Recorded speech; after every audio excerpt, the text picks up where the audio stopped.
आप क्या लगती है सिद्रा की? मैं आंटी लगती हूँ उसकी आंटी लगती हैं? जी। अच्छा, अब ये बताइए कि सिद्रा को ब्यूटी पार्लर आप लेके गई थी अपने साथ? जी। मैं लेके गई थी, कुरान भी मैंने इधर लगाया। अच्छा। भाई कुरान के साय में वो करूंगी, रुखसत करूंगी। ठीक है, हर चीज उसने उसमें रखा है। ठीक है, टेची केस में। ठीक है। अटैची केस में रख के वहीं अपने मामू का लड़का था उसका, यहीं पे रहता था।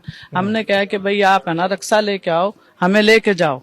रक्षा लेके हम आगे बैठे हैं, वहाँ चाचा चाची से सबसे मिलके गए हैं।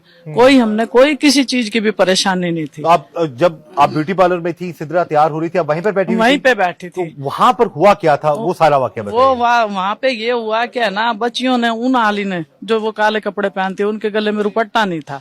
उन्होंने ये करा कि भाई इतने से सापर थे जो ये खाली हुए थे, उन्होंने लेकर डब्बे में पैक करके वो दरवाजे के बाहर नहीं रखा, अंदर ही रखा हुआ था। ठीक है। इतने में लाइट चली गई। लाइट जाते ही उसने ये करा कि भैया ना यूपीएस चलाया। और लड़की ने? लड़की ब्यूटी पार्लर लड़की थी? जी जी। और सिद्रा उस वक्त तैयार हो रही थी, दुल्हन बन रही थी? उसके यहाँ पे नखून लगाए थे उसने। ठीक है, ओके।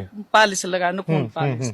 वो लड़की ने ना वहाँ पे यूपीएस चलाया। यूपीएस चला के फिर है ना उसने ये करा कि भैया ना वो चादर थी ना, जैसे ये कपड़ा दरवाजे के ऊपर, ये दरवाजे के ऊपर डाल दिया। अच्छा। फिर उसने ये करा, बस इतना ही वक्फा हुआ कि सिर्फ इतना सा दरवाजा खुला हुआ था।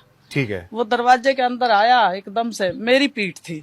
अच्छा। उस लड़कियों ने शोर मचाना शुरू कर दिया। वो आया अंदर आते ही उसके हाथ में छुरी थी? नहीं थी। वो वैसे बाद आया? में बाद में वैसे आया अंदर? वैसे ही आया। लड़कियों ने क्या शोर मचाया फिर? और लड़कियों ने कहा कि भाई मन इंग्लिश तो नहीं बोलना आता, उन्होंने कहा कि भाई ये दरवाजे के बाहर है ना लिखा हुआ था भैया ना यहाँ पे इलाव नहीं था। मना है। हाँ, मर्दों का आना मना, यहाँ पे इलाव नहीं था। आंटी आप जाओ।